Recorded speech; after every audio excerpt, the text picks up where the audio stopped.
All right, my wrenchers, here's what we're doing. So we're gonna add this HomeLink garage door control to our 91 300ZX that didn't have it to begin with. So I'm gonna show you how to add it to any car that you want. Even old cars where this was not an option. Super easy to do. I did this on my truck. And you can do it on any car as long as you have 12 volts. Doesn't matter. Let me show you how.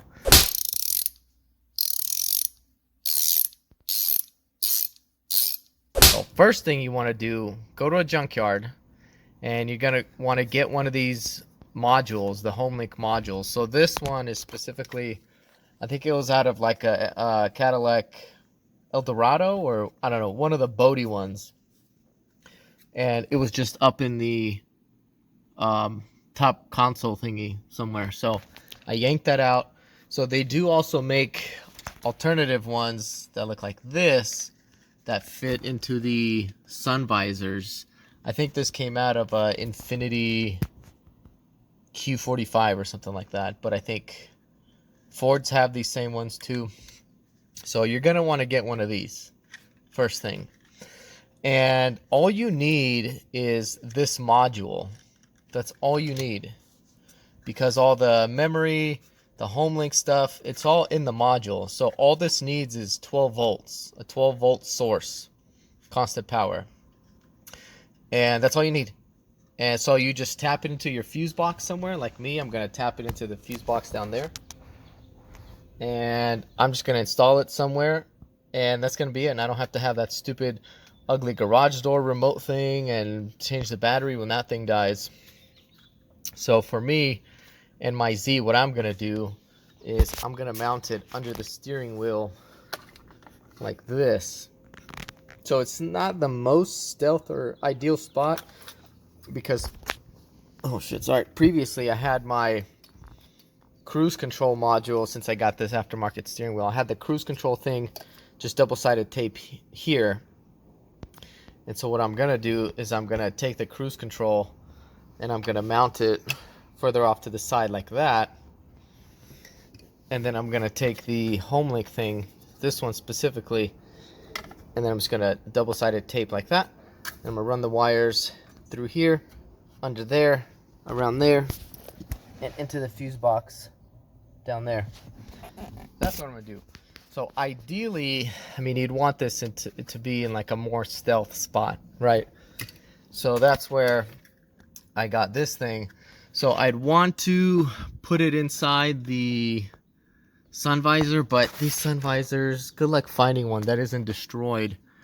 And I just don't want to destroy this one. So, and eventually what I do want to do here is make some kind of gauge set that just takes the sun visor out completely and make like a gauge set that goes here all the way across and has like shift light, attack, oil pressure, something. Just looks extra cyberpunk and cool.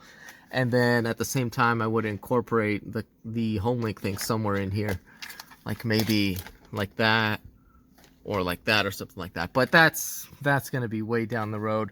So for now, what I'm gonna do is I'm just gonna take this doodle,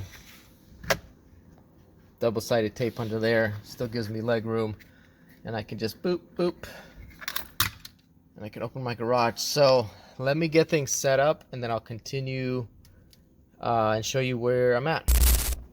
All right, here's where I'm at. So basically I have my wires fished through the bezel here for the steering wheel, goes underneath, and the plug is gonna be right there. Whoops. Plug's gonna be there. Shoot, where's the module? All right, module is gonna go like that, and then that'll get taped underneath. Oh shoot, did I do this wrong? I'm an idiot. The wires aren't supposed to go through there. They're just supposed to come out under here. All right, one sec. All right, anyways, here's what we got. Wires. So this is the connector to the module. I soldered it to, this wire is too thick, but that's all I have, and I don't really care. This shouldn't make a difference. So this is gonna plug in to the module like this. And then that, I'll just double side tape under there, like that. And then this bezel piece will come back under here and cover all that mess up. So to actually get power to it, so if you were a professional, which I'm not, you would use a fuse tap like this. And what this would allows you to do is just to tap into an existing fuse. It's called fuse, tap a fuse, add a fuse, tap a fuse, add a fuse. And then you would just wire in the power here and then put a ground somewhere. So I don't have that. Or actually, I do have one, except mine is these stupid mini ones.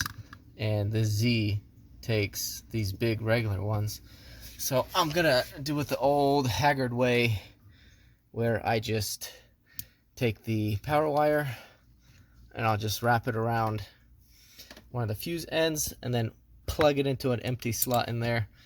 And then I'll take the ground, which is just black, and I'll find somewhere for that to go. And then that should work. Once I have that, I'll show you that this thing powers on, and then we'll program it to my garage door, and then we'll be all set. Here's how we're looking. So I got everything wired up. So I got the module wired up. I got it connected to a ground bolt right up there. And then I got it redneck tapped into a fuse down there. So, and that's a constant power fuse. So there you go, it works. So before I button everything up, let's make sure that this thing actually works. So if I remember correctly, you have to hold the two outside buttons for like 30 seconds to clear the old memory. So let's do that until the light starts to rapidly flash. Where's the light? How do I hold this? With one hand. All right. Let's hold it till the light rapidly flashes, and then I hit the learn button. All right, fellow wrenchers, we did it. So I had to use the remote thing as well. So I guess what you have to do is you hold the two outside buttons. It's for about 30 seconds until this light starts flashing really fast. Then you select the button that you want to use as the door opener, and then get your current door opener, press and hold the your current door opener button and the one you want to use on the HomeLink at the same time until this light starts flashing rapidly. Then you go hit the learn button on there. Then you hold the button, that same button that you want, until that light starts until that light starts flashing rapidly. And then that's how we do it, boys. Okay, so now what I'm gonna do is I'm gonna double side tape that there, and then I'm gonna take this cruise control thing and I'm gonna double side tape it there off to the side, put all this crap back together, hide it, and then I'll tidy it up, and then I'll come back, show you the final result. All right, so here's everything buttoned up, taped on, cruise control, garage door opener. Don't like this wire coming out of here, but I kind of have no choice. Really nothing I can do about it. And I want, like I said, I want to make this a little more stealth. I want to put it up here, make a whole cluster panel up there. But anyway, so let's throw the steering wheel on and let's see what it looks like.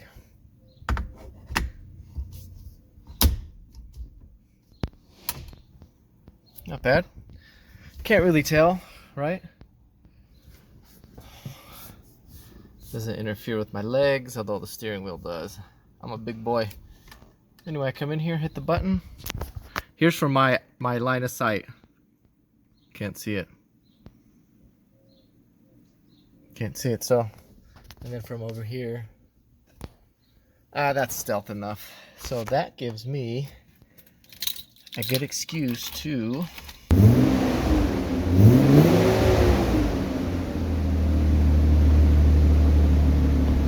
let's take this old man around the block and try out our stealth garage door opener button. Yeah, I don't like that wire. Oh well.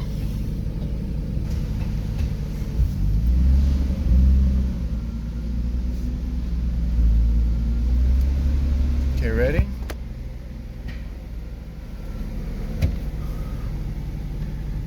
Here it comes. Gonna push it. Isn't that nice?